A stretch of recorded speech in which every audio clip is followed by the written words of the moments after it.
It was never about the number. Like, I never sat down and said, okay, I need to eat this way to lose 40 pounds. It was, okay, I need to improve my eating. I know that means taking in fewer calories. What do I need to do? Okay, you know what? I need to start to exercise. And then it started becoming about little things like, you know what? I'm tired of my back hurting, or I'm tired of my hips hurting. Let me get some of this weight off so that that's better.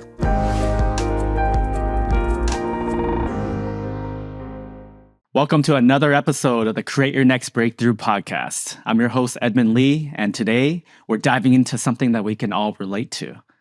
That moment when you look at yourself in the mirror and then you barely recognize the person that you become. Today, our guest is Stephen Box, and his story starts with exactly that moment. Back in 2009, while watching security footage at the retail store that he managed, he saw himself on screen and had this huge wake-up call. As someone who used to love sports and just being active, he realized how far he had drifted from who he wanted to be. And what happened next is incredible. He lost 80 pounds in 10 months. But more importantly, he discovered small, daily habits that can create massive breakthroughs. For over a decade now, he's been helping others do the same thing through his company, Unshakable Habits. Now, what makes Stephen's approach unique is what he calls synergistic self-improvement. It's turning daily habits into small, manageable victories that add up to big changes in health, relationships, and productivity. He's a national board certified health and wellness coach, holds certifications as an elite fitness trainer, precision, nutrition level 2 master health coach, and he specializes in sleep, stress management, and recovery coaching. I'm super excited to dive in deep with Stephen today as we learn how to build habits that actually stick and create real change in our lives. Please, everybody, welcome Stephen to the Create Your Next Breakthrough podcast. Welcome, Stephen. Hey, Evan, thanks for having me here. Great to have you here. What I like to do for the people who are on the podcast is I like to ask them this question. And so, Stephen, before you became the person that you are today, helping other people transform their lives, what was life like for you before that? Yeah, so if we go back to that moment where I saw myself on that security camera, I was early 30s. I was outwardly a very successful person. I had hit all the markers of success, where I had a good paying job. I was really successful in my field, had a beautiful wife. I was traveling all the time, going to football games, just doing the things that I wanted to do, right? And anyone from the outside would have said, man, you've got it all. Life is exactly what you want. But inside, everything was anything but perfect. I absolutely hated getting up to go to work every day. Hated my job. Even though I was good at it, I was so burnt out on doing it. And as a result of that, I think I really started to let myself go unconsciously. I didn't even realize it was happening, right? I was letting myself go. I was eating in the food court because, it was a retail store inside the mall. So I'm having to eat over in the food court. And on top of that, there were a lot of times where I was the only person in the store until later in the day, which means for lunch, I had to close my store down, run to the food court, get a bunch of food, and come back and scarf it down as fast as humanly possible before a customer walked in the store and interrupted my lunch. So as you can imagine, in that type of environment, you're eating a lot of unhealthy food. You're eating it as quickly as possible, which makes it easy to overeat. And then on top of all of that, I'm stuck in the job that I don't like. And I had tried to get out multiple times. I tried to go get other jobs, but when you work in retail, it's difficult to go get a job outside of retail because retail is looked down upon by a lot of people. And so I really found myself in that moment where I was 250 pounds almost, and I'm only 5'7". So unfortunately, when you weigh that much and you're 5'7", it doesn't make you 6 foot tall. It just makes you wider. So, that didn't help my self-esteem any.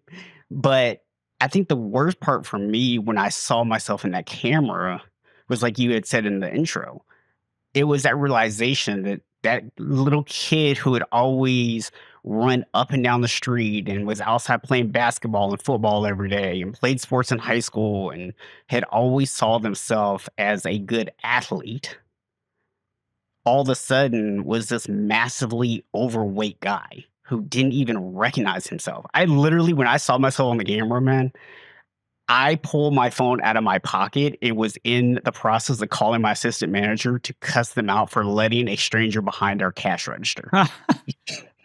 Right? Like when I say I didn't recognize myself, I don't mean like theoretically speaking. I literally did not recognize the guy, right? I'm about to cuss somebody out and fire somebody over me being behind my own counter. So, So when you saw that camera, so you didn't recognize them, you were gonna report them. But what was the first thing that like rolled through your head? Like, or like what emotion, like when you saw that?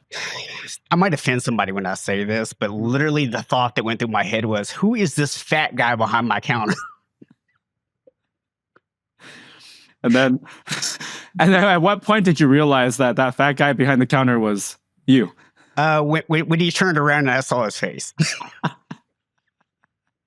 And then what emotions were you feeling at that point, or what was going through your head the moment you saw that? It's like you saw his face, and it's like it's you. Yeah, it's all I really remember was just having that moment of like my heart kind of sinking into my stomach and thinking like, man, I've got to do something. Like that's just, man, what has happened to me? Like, and the thing, and it's like I don't think people who have never weighed a lot understand this, but it is 100% possible for you to get that big and not even realize how out of shape you actually are. Because you don't just gain that kind of weight overnight. I mean, I was 80 pounds overweight. You don't just gain that overnight. That takes a long time to gain. And so you don't notice it, right? You notice like in the beginning, I'm putting on a little weight, but like most guys, I said, I can lose 10, 15 pounds easily. I probably could have lost 10 to 15 pounds easily in my 20s, but I didn't. And I just kept adding and adding and adding until finally I saw myself. When you saw yourself on the footage, like getting up to that point, what age range were you? Were you in your 20s? Were you in your 30s at that point in time? Yeah, I was like early 30s. You're in So your like early 30s. 33. I know you mentioned that you were working in the retail store and that you were working those long hours and that you were covering the lunch shift and you're just scarfing stuff down as quickly as possible. But were you, aside from that, were you still living an active lifestyle where you were like maybe exercising or anything like that? No. At that moment, I was doing nothing. It was literally taking everything I had to even get out of bed in the morning and go to work. And there was times that I would work the night shift. That's the thing with retail is you don't always work a single shift. So sometimes you're opening the store, sometimes you're closing the store, and it varies throughout the week. And for me, it was just dragging myself to work, dragging myself through the day, and then going home and crashing in front of the TV, playing video games, watching TV, just doing anything I could to try to unwind from the day.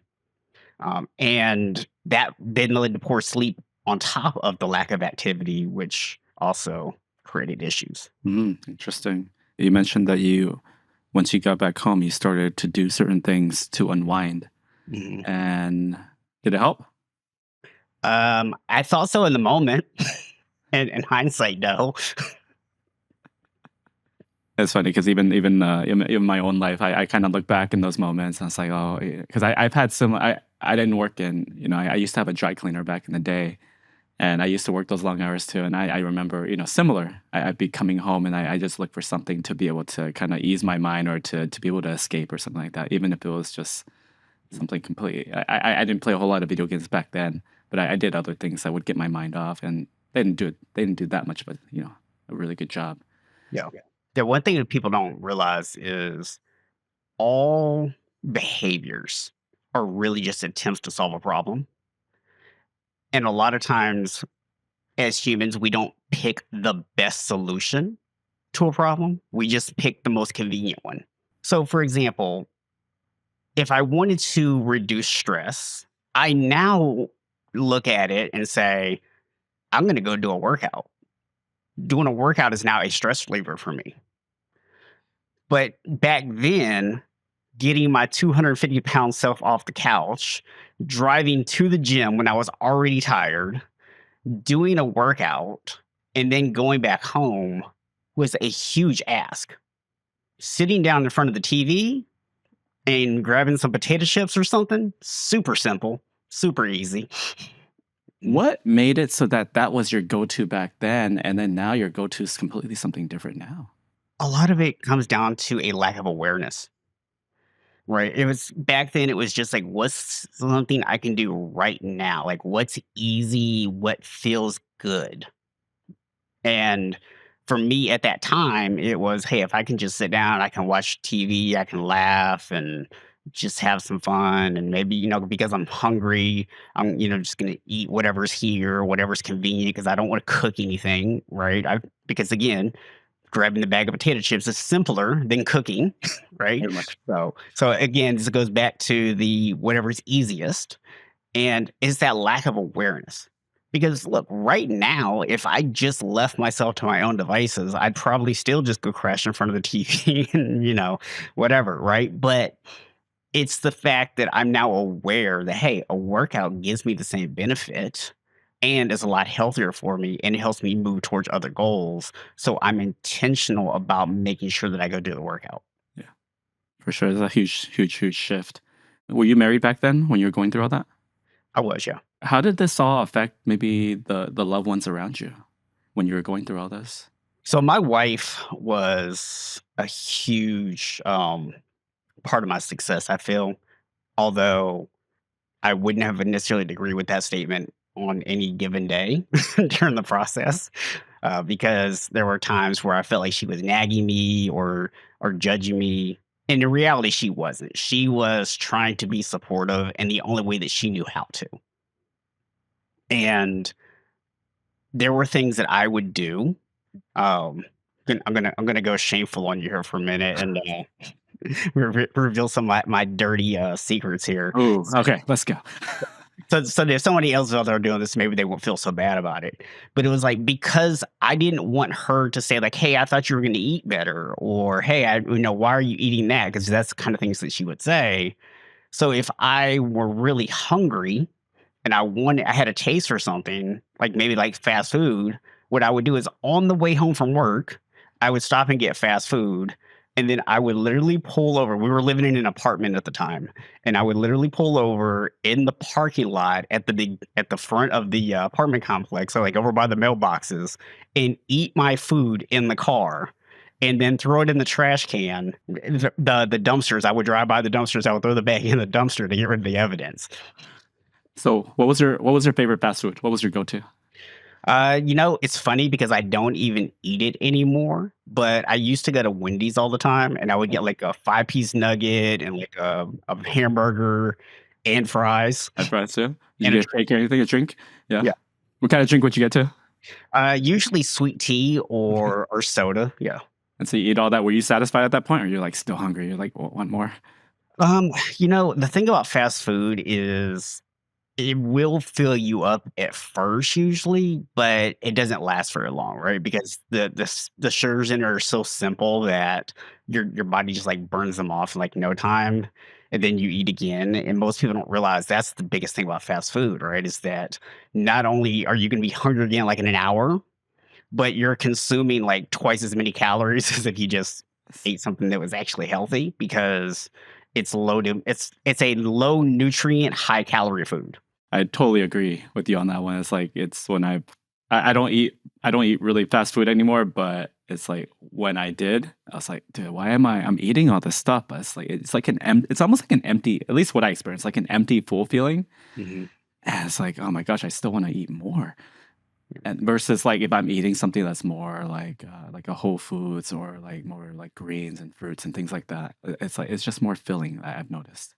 And I don't know if you are ready to jump into this or not, so feel free to put a pin into this and come back to it if you Of want. course. What is it? But spoiler for people here, I actually lost the first 40 pounds still eating fast food 6 days a week. Nice. So, yeah, it's a little spoiler alert for people there. Still eating fast food 6 days a week. Yeah, Okay. How many meals though? How many meals a day were you eating this though? twice. Twice a day. All right. Wendy's or just like a mixture of different things? It was a mixture of things. What changes did you begin to make from the point where you saw yourself, you were overweight and you're like, okay, I'm going to start making these changes. Can you walk us through what that was? Like the things you did or even like the mindset or your approach? Yeah, I think the most important thing for people to know about me is that stubbornness is a superpower of mine. And one of the things that I looked at when I first started trying to improve my health was, and keep in mind, this is, 2009 ish. So the internet was around, but it wasn't as, what it is today.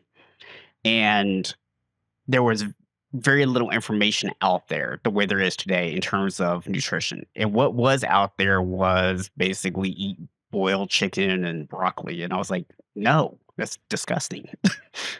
And so I wanted to prove that you could lose weight without cutting out those foods. Basically, I started intuitive eating without realizing what I was doing. And so I started making small changes. Like I went from getting the 5-piece nugget with the double cheeseburger and the large fry or the biggie size fry and the large drink to, okay, you know what? I'm going to get the 5-piece nugget and I'm going to get a single burger. I'm going to get a medium fry and a medium drink. And then eventually that turned into, I don't really need these nuggets. Right. So now I'm just going to get the fries, the single, and the drink. And then eventually that became, you know what? I'm going to get a baked potato instead of the fries, and I'm going to get water. And then I started looking at other things. Like I would go to Subway, which I find Subway disgusting now, but at the time it was there and it was convenient. So I went and I would get like a grilled chicken, and then I would go to like one of the little Asian restaurants and get like a grilled chicken and rice or something like that, which their rice isn't necessarily healthy. They put a lot of stuff in there, but compared to a biggie fry, their rice is healthy, right? So it was like those little small changes over time that really helped me to start to lose the weight. So it wasn't about some big, massive, huge change. Because one of my biggest things that I realized early on, and it's something I teach my clients all the time, is if you are going to drastically change your entire way of eating to lose weight, you will put the weight back on. You have to learn to eat in a sustainable way that allows you to lose the weight, but also maintain the weight loss. Because what's the point of losing the weight if you're going to put it back on? What did you do with your mindset in terms of approaching this to be able to create some sort of shift where you could start to like decrease the amounts or the portions or to make other changes in your life? Yeah, I was very fortunate in the fact that working in retail, where you hear the word no a lot, had kind of mentally toughened me. So when it came time to deal with those mental things, it maybe was a little easier for me than it might be for other people because I already kind of had that mindset of like, if I set my mind to this, I can do it. Right. And but that doesn't mean there wasn't challenges, okay? Because yes, when I first started, there were times where I would eat and I was like, "Man, I am starving." And I had to get comfortable with being uncomfortable when it came to food. And I had to accept the fact that I didn't necessarily need to be full all the time and that it was going to be okay.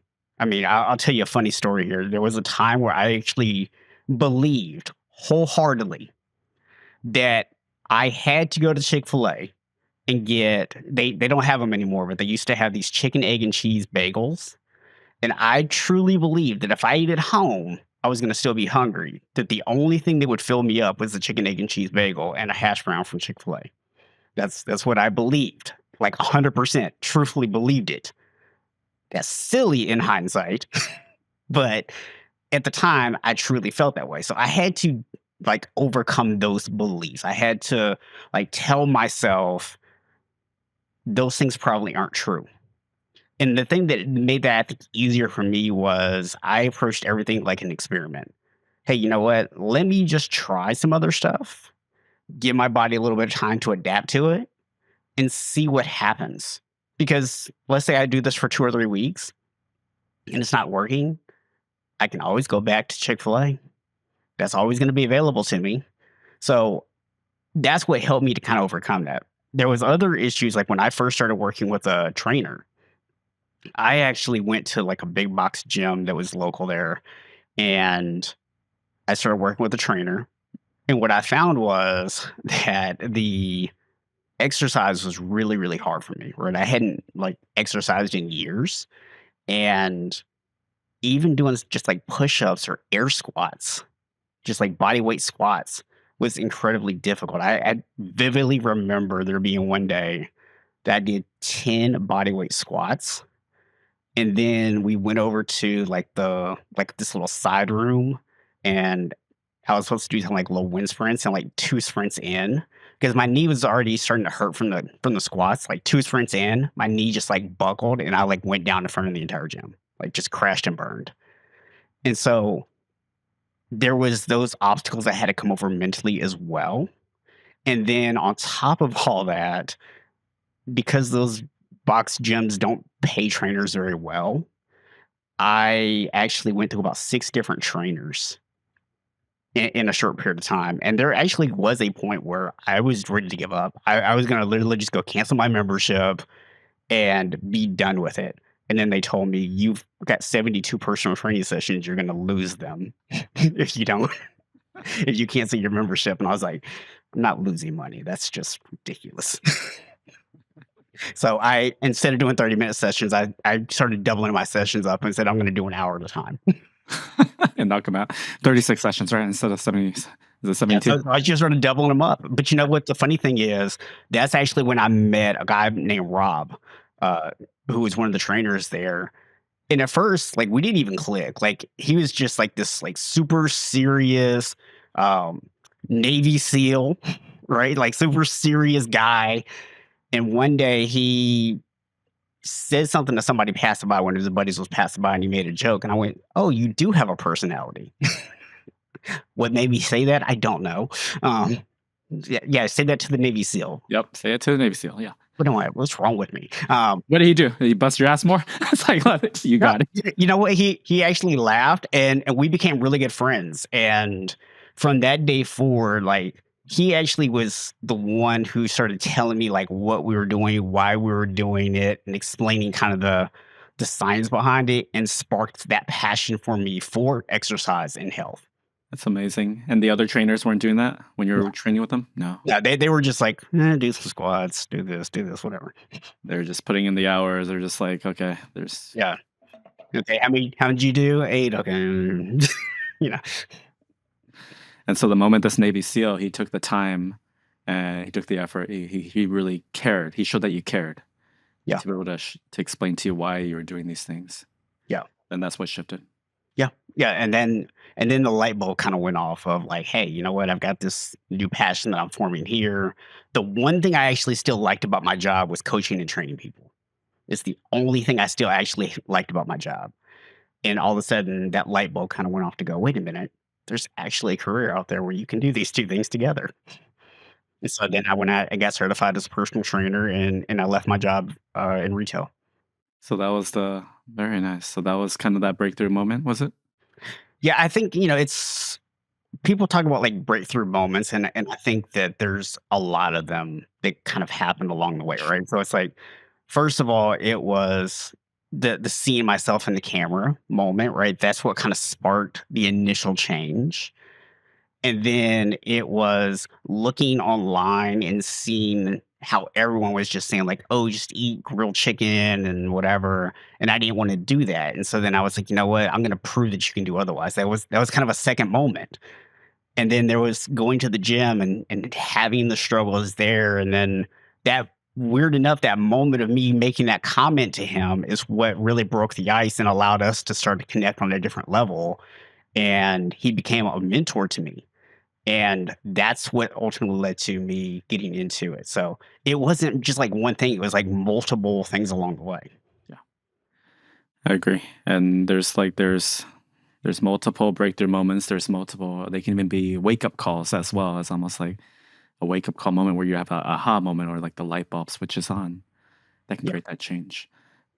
Question for you, Stephen. You mentioned that okay, you lost the 80 pounds, and then the first 40 pounds you lost At what point? So you lost the first 40 pounds, but at what point was that when you were still training, or was that like when you were already training with like the personal trainers?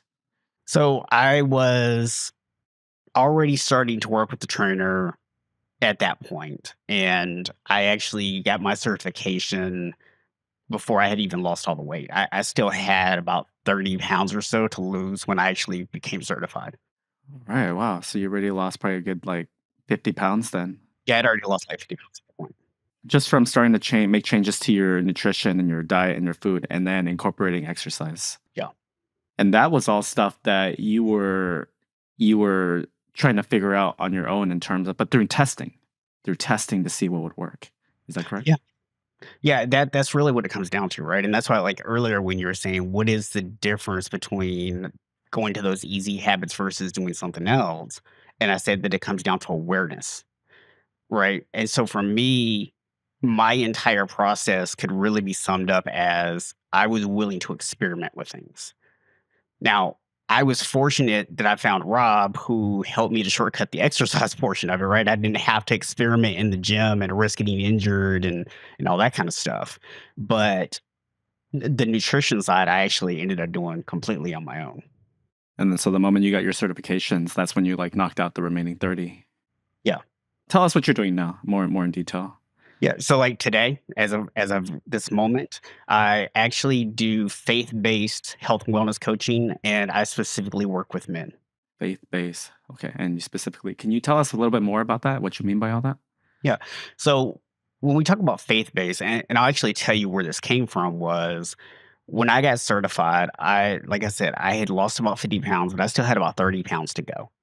And I remember very vividly walking into gym after gym after gym, applying to be a trainer and just watching people's eyes drift down to my stomach, right? Just like that, just instantaneous. So I just, no, no, we're not going to hire you, right? And I remember even with clients, I started working at a private studio, and I remember like people would come in for consultations, and I would kind of see them like looking me up and down, kind of judging me because I didn't look the part of the traditional trainer. Even by the time I had lost the 80 pounds, like I still had maybe, another 10, 15 pounds I could have lost at that point.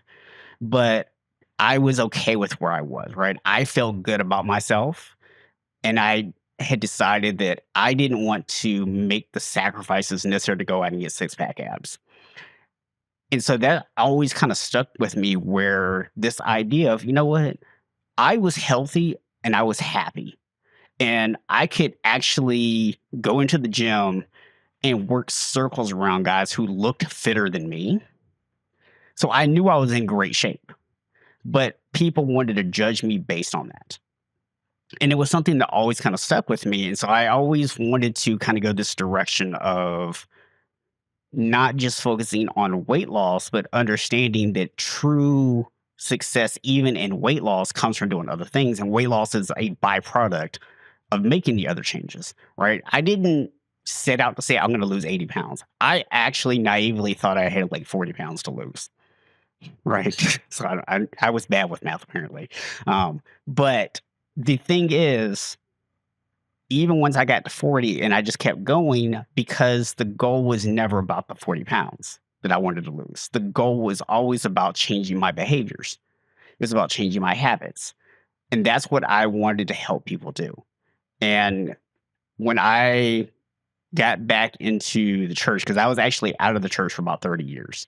And when I got back into the church, actually, when we moved to our current house back in 2015, it was kind of this shift that started to happen for me where I realized there was this alignment, right? If you read the Bible and you read what God says for us, the way we're supposed to handle stress and anxiety, the way we're supposed to care for our bodies and all that kind of stuff, it's not about the aesthetics. It's not about hitting a number or reaching anybody else's, standard.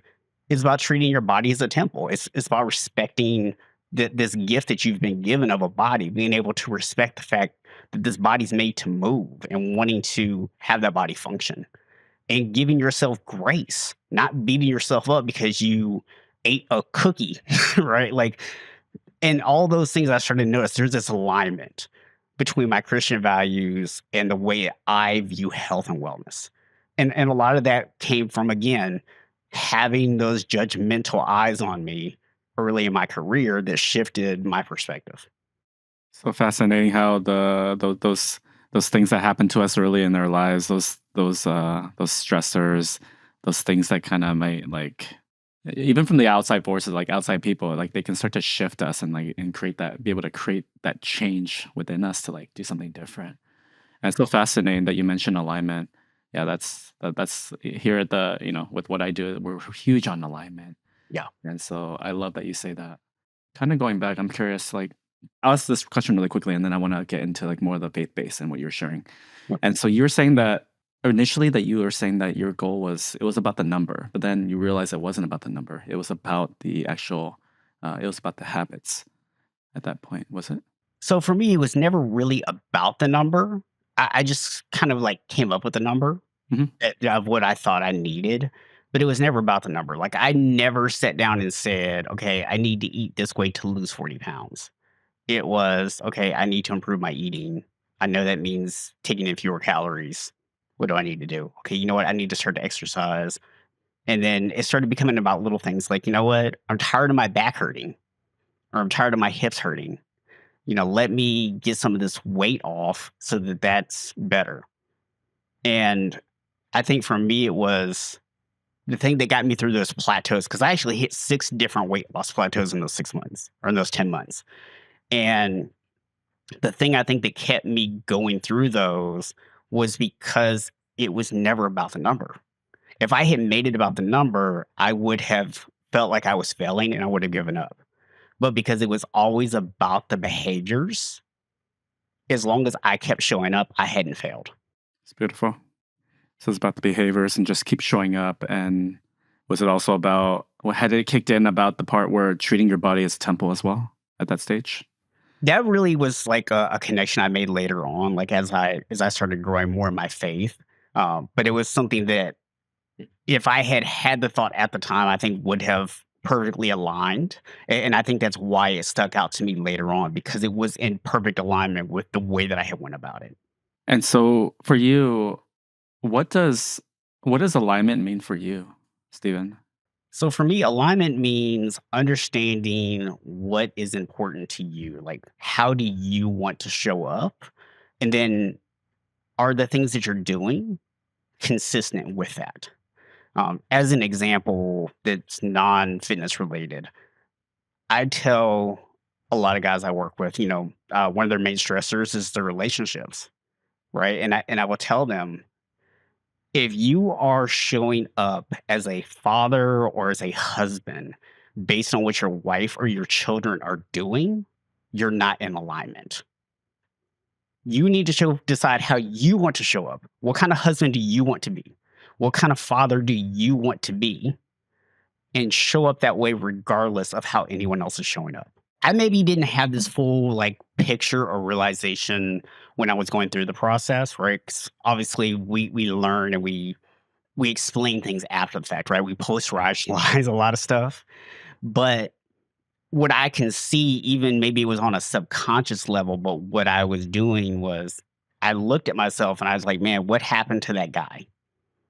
That guy who used to play around and, exercise and play sports and all that stuff and was actually in shape. What happened to that guy? And I realized that what happened to that guy was he allowed the stress of the job to make him sedentary. He allowed the fact that he had to close the gate and go get food and scarf it down as fast as possible to become an excuse to eat poorly. And when I made the behavior changes, what I really did subconsciously was I realigned myself with the person that I wanted to be. Beautiful, beautiful. Through your behaviors, you're already doing the habits and the things that that person who was in alignment with that version of yourself was already doing. Yeah. When you're working with your clients, they're mostly men. Is that correct, Stephen? Or are they all men? I have a few women that I'll work with here and there, but I mostly work with men. Okay. And so what's your approach when these men when these clients are coming to you? It's like, do you have like a set formula that you have them through, or do you kind of see where they are in life, or what maybe what their values are, or what aligns with them, and then you start to kind of create something that's for them. Yes. So right now, everything I do is one-on-one coaching because I really believe in this, what I call client-centered coaching. And what that means is instead of me saying, I'm the expert, I know everything, I'm going to tell you what to do and you just go do it, which is what a lot of coaches do. I say, you know what? This is a relationship between two experts. This is a collaboration. I'm the expert on health and wellness. You're the expert on you and your life. And so I meet people where they are right now. I may have somebody come to me because they're unhealthy and they're trying to improve their health and they need to lose weight and they want to get off medications and all that kind of stuff. But that doesn't necessarily mean that that person needs to start with nutrition or that they need to start with exercise. Maybe they just need to start with stress management. I had one guy literally, he came to me. I gave him some workouts to kind of do on his own. We didn't even talk about the workouts. I don't even know if he did them, honestly. I gave them to him to do. But most of our conversations were around stress, and he started just making a commitment to get into the Bible every day and start journaling on it. And within 3 months, he had lost 25 pounds.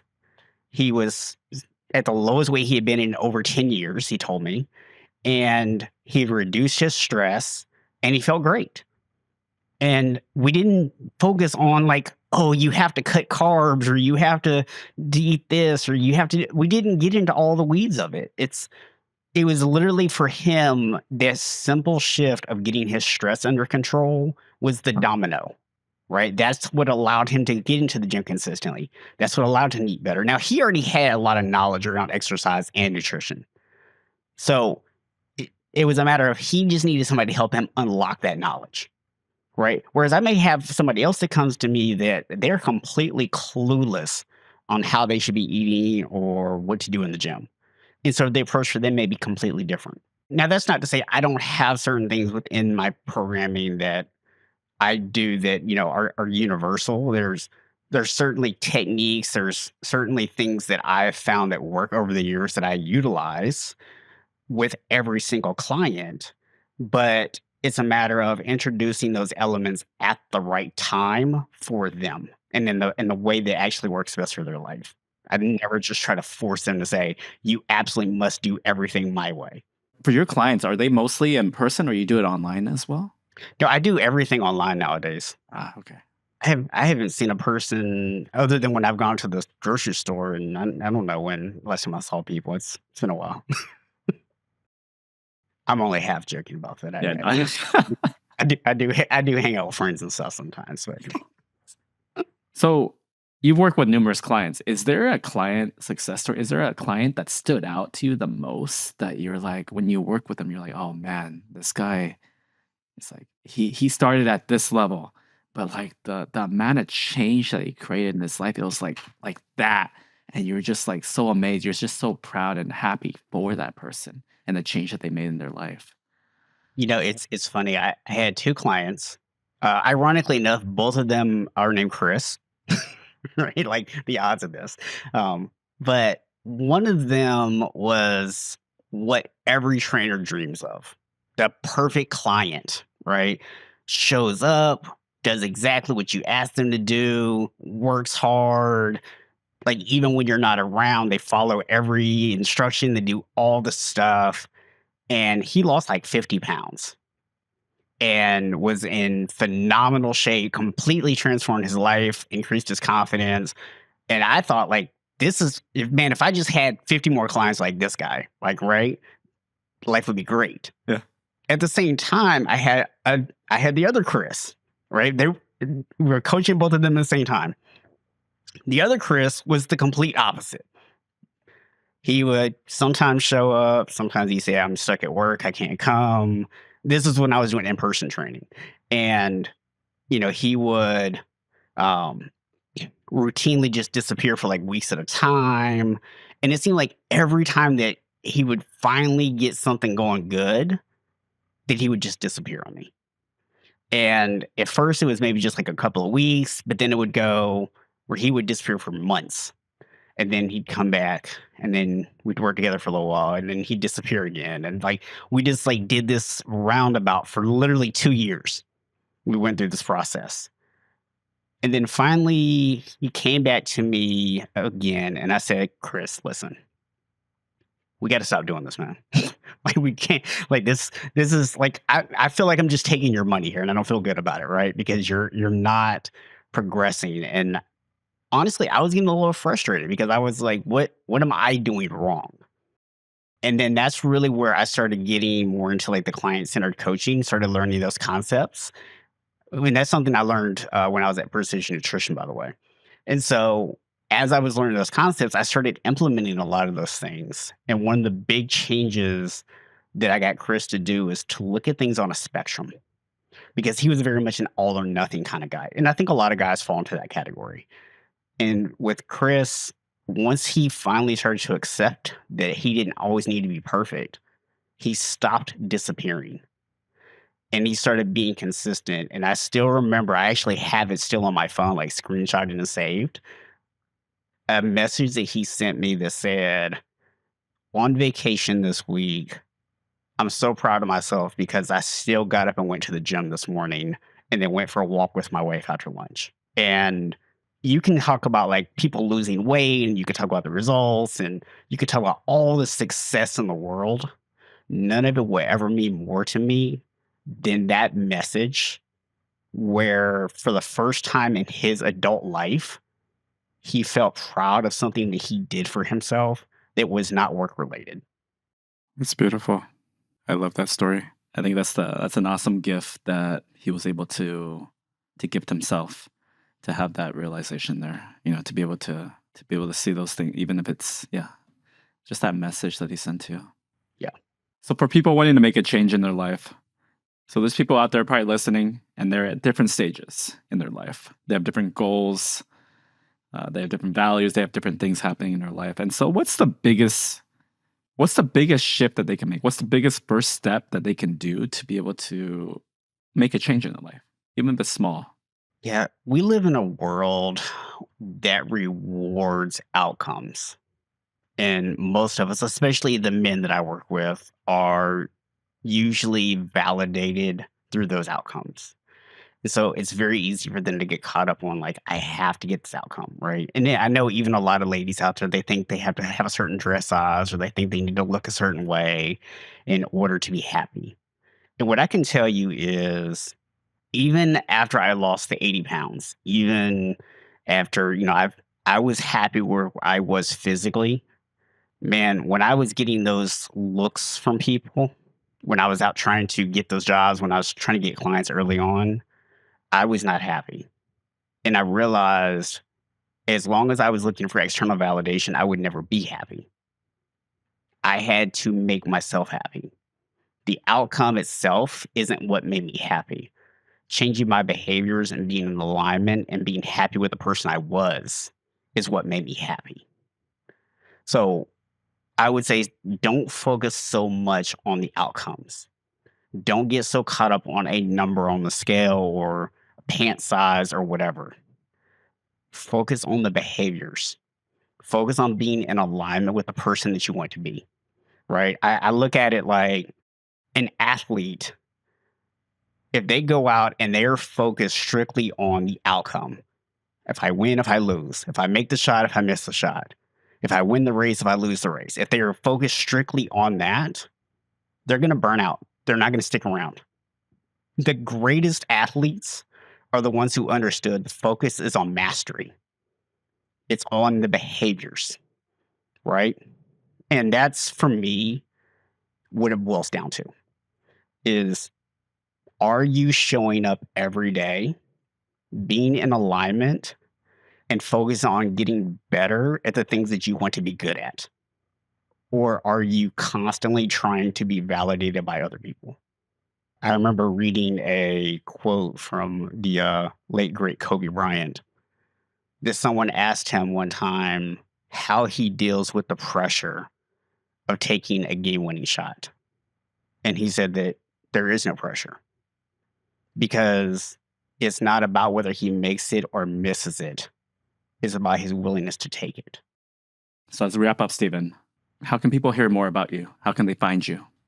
Yeah, the best thing to do is just go to my website, unshakablehabits.com. There, you're going to find links to everywhere that I'm at. So, podcasts, social media, all that good stuff. All the links will be on the website. Beautiful. You got any upcoming projects coming up? Actually, a couple of different things going on. I've been working on a new podcast that I just launched back in October, where I'm actually helping other health coaches. It's always been just kind of a passion project of mine of helping them to stand out in a crowded market. And I wanted to do something that wasn't focused just on sales, because again, I don't focus on outcomes like that, right? Like, so it's like, how do you make yourself stand out? How do you get in alignment, and how do you create a business that you love doing? Right. That's really what that podcast is about. And here, actually, the next couple of months, I'm going to be relaunching my podcast based around the faith-based health coaching. So I'm in the process right now of recording the initial episodes and everything for that. So, Oh, that's great. And where can our listeners hear more about that or tune into that? that will all be on my website, theunshakablehabits.com. And if people go on there, there's free downloads and things like that. Get on my email list, and you'll get updates as soon as that stuff comes out. So beautiful. Awesome. Thanks so much for attending today's podcast show. I really love listening to your story and just all the nuggets that you were sharing throughout. Yeah, thanks for having me, man. I hope that people really get true value out of it. Yeah, and I know they will as they listen to this. It's like there's so much nuggets in here. My goodness. Yeah. I'm excited. I'm excited for your journey and, man, for the new podcast and the updated podcast that's coming up for you. Well, thank you. All right. Thanks for being here. Thanks for having me. And here's a special bonus gift for our listeners. We're all about getting you into alignment so you can live a life that you love. It's a breathwork meditation that I highly suggest that you do.